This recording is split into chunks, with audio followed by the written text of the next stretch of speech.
Welcome to the nation's capital. I'm Scott Van Pelt. Sports Center continues. We want to welcome those of you who just watched the Boston Celtics knock off the Dallas Mavericks in Game 2 of the NBA Finals by 7. 7, Steve? 7. 7. We'll head out to Boston momentarily to visit courtside. Doris Burke, J.J. Redick, Jason Tatum will join us as well. As for the highlight tonight, after Dallas came roaring out of the gates and had an early lead in the late going in the third, there's Jason Tatum to Drew Holiday. Bucket good, 12-point lead. 3.3 to go, late third. Kyrie cuts it to 6. There's enough time on the clock to take a shot. See, this is why you shoot before the end of a quarter. You might bank in a 3 as Peyton Pritchard does, and that pushes the lead to 9 heading into the last dozen minutes. In that final 12, good ball movement, and it lands in the hands of Tatum. Give me all 3 of these, and the lead is pushed back to 10. That's where we are under 5. Kyrie up top, Daniel Gafford, 8-point game, and the lead was just sort of lingering in this dangerous place where a run could theoretically push Dallas into a really scary place for the home team, but defense turns to offense. Drew forced the bad pass. The steal ends up in his hands. He buries it. Now it's Derek White. They got so many scoring options, capable scoring options. Hits the 3, it's 14. But then Luka, what an incredible play to slow down the pace, draw the contact from Horford, make the free throw. It's a 5-point game. Now on the other end, Tatum trying to go to work. Great block. Here comes Kyrie. The give to P.J. Washington. An incredible block at the rim by Derek White. No contact on that. I thought there had to be a foul in real time. There was not. And the Celtics get a 7-point victory and lead 2-0. Time now for the post-game report. J.J. Redick and Doris Burke join us from Boston as they did after Game 1. And DB, I want to start with you. I look at this Boston team, and I thought going in that they just had a depth of scoring option that Dallas did not. We saw it with Porzingis in Game 1, and we see it tonight with Drew, a guy who doesn't require touches. He doesn't need anything, just such a pro. I wonder what you thought of his performance tonight.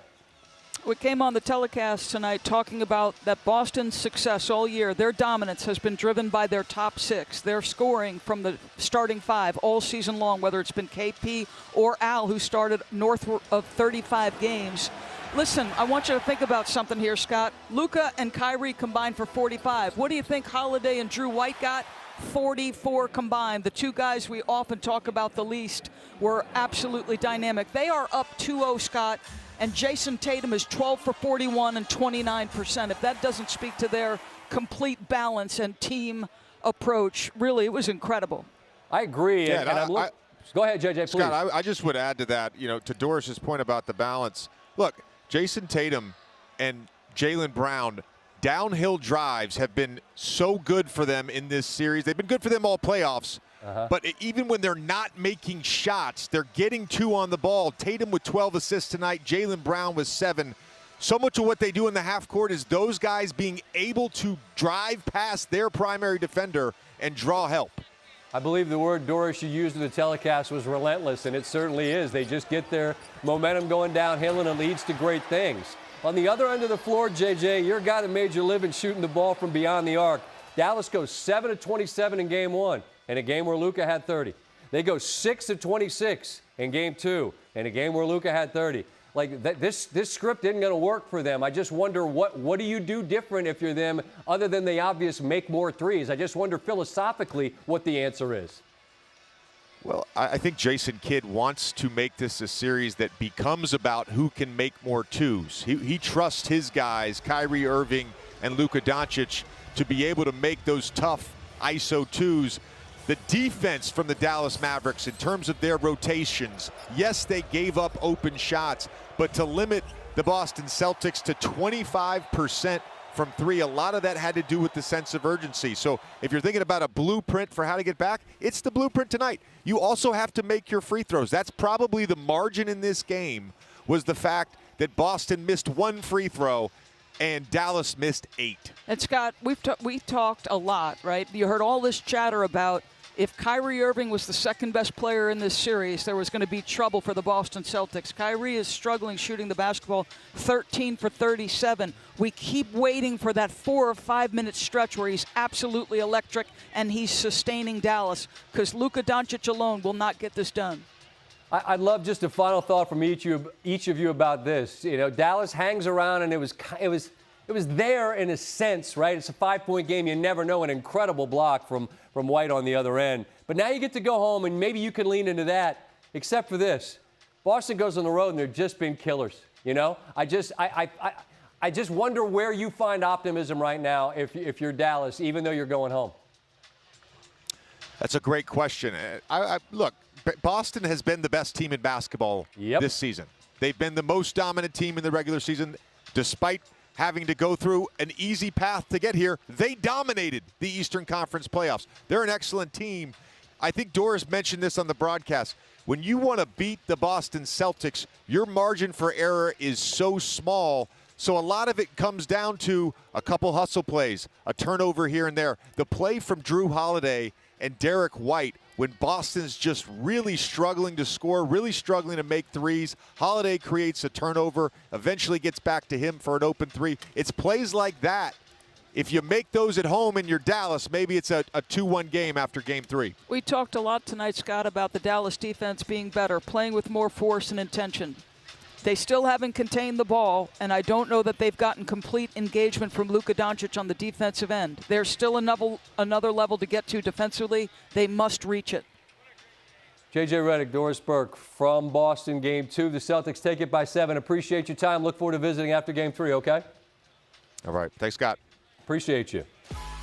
The NBA's best team during the regular season is what J.J. was just talking about. And they demonstrated once again they're the 8th team since 1990 to take a 2-0 lead in the finals after owning the league's best record that season. 6 of the previous 7 ultimately went on to win the title. We're going to visit with Jason Tatum here in just a bit. It's Tim Legler. Hi, how are you? We're just talking about just the luxury of scoring options, right? And what Boston has got, where you don't have to lean into your 2 superstars. You get 20 from Porzingis in that first quarter, right? He was such a difference maker. And then I call Drew just the ultimate pro. The guy doesn't need touches, doesn't need anything, and he can still give you this. To you, what stands out about what he did tonight? Yeah, what stood out to me was the fact that he just took advantage of what was there on the drives, on the closeouts to the three-point line. You know, regular season game, maybe he's taking some of those contested threes. He understood. Dallas, and I disagree a little bit with what Doris and JJ were saying about Dallas's urgency defensively. I just didn't think Boston played particularly well offensively in this game.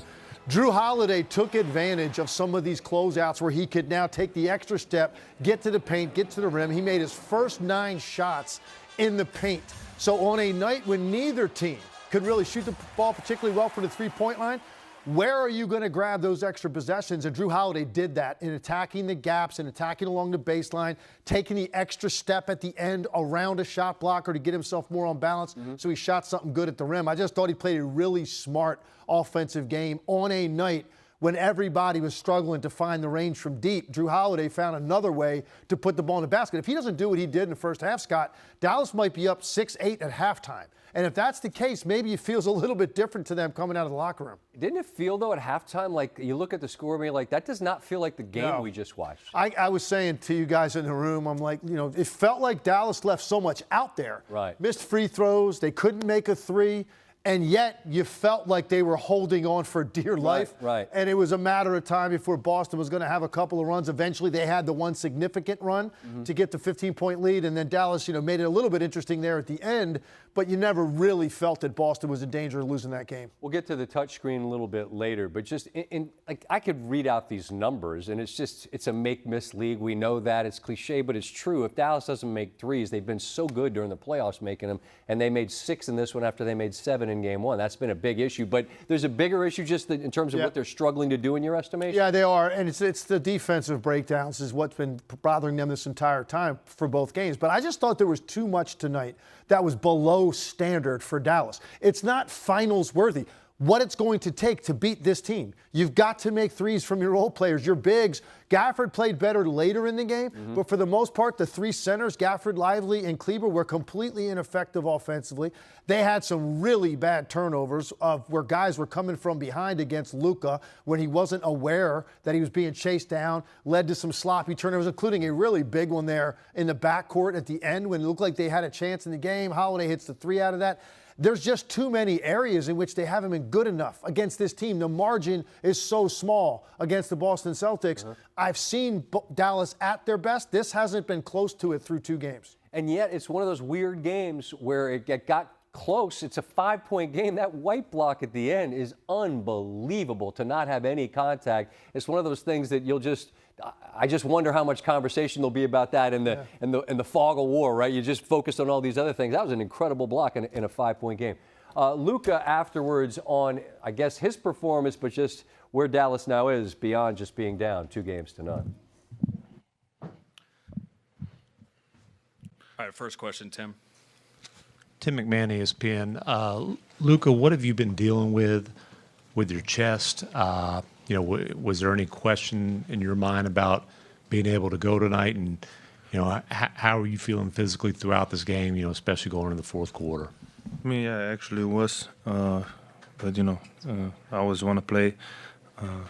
So we did all day. We did a lot of things to get ready for the game.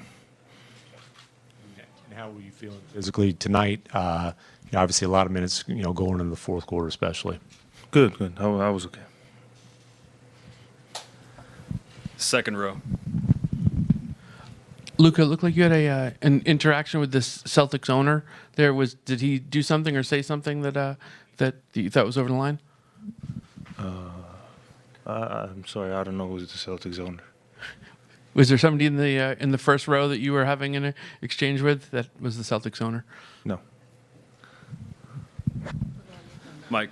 Luka. Mike Curtis, the Dallas Morning News. In a game where the Celtics shot 26% from 3, Jason Tatum didn't have a necessarily good offensive outing. Does it feel like a missed opportunity that you guys weren't able to capitalize in a game like this? Every game we lose, it's a missed opportunity for us.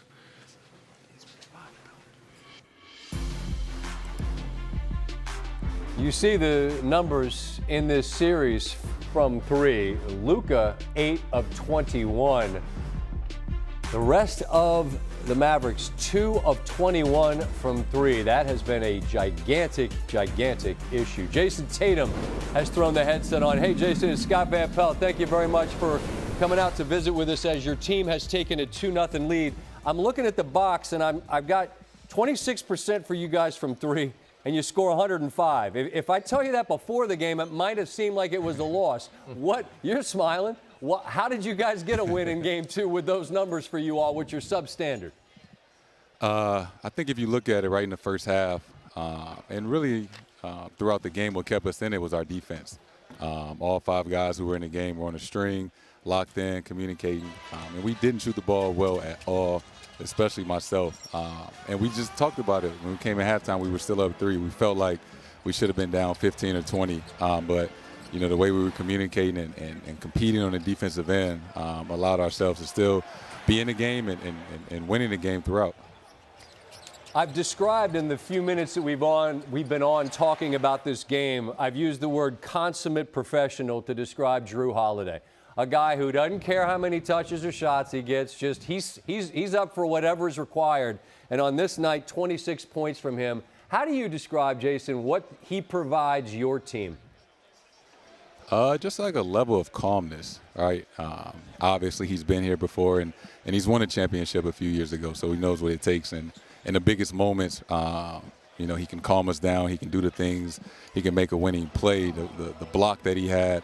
Obviously, he can score with the best of them when we need him to. He just makes plays all around, and we're very, very fortunate to have him on our team.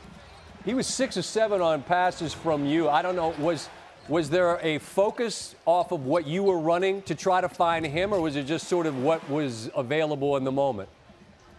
They were packing the paint. a couple double teams and things like that. And, you know, we just kept making eye contact, and he was in a dunker. He was cutting. He was open for threes. So it was just making easy reads for me.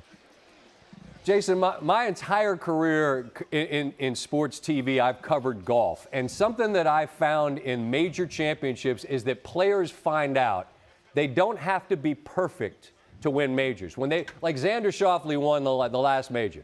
Was he perfect the entire week? No. But you find that my good enough is good enough. And what I'm getting at here as it relates to you is there a process where you're figuring out, I don't have to be a 40-point guy every night for us to win games. In other words, my good enough is good enough. Does that resonate with you at all? Yeah. You know, I would love to make some of those layups I missed and open threes. But, you know, it's law of averages. It's going to figure itself out. You know, I've been doing this for a very, very long time. And shooting the ball is the least of my worries, right? How can I dominate the game in other ways? And, you know, when my scoring – you know, meets the level of my defense and rebounding and assists, you know, it'll all be complete. I guess maybe as a final thought, maybe a different way to say it is that part of the process of learning what it is to be on this stage is giving yourself a little bit of grace. Does that make sense, perhaps? Yeah. You know, it's tough in the world we live in. Everybody wants you to be perfect. But, you know, just staying present in the moment, you know, having tunnel vision and, you know, really just locked in on what we're trying to do as a unit and trying to block out all the outside noise and, you know, just continue to get one step closer to our goal. Well, you're 2-0, and your best game, I have to believe, is somewhere coming. Maybe it's Wednesday night. So I appreciate you taking a moment, Jason. Good luck the rest of the way, okay? My man, appreciate you. Yes, indeed. Jason Tatum. And the Celtics up 2-0 Wednesday, Game 3, 8:30 Eastern. We'll hear from both head coaches as we continue.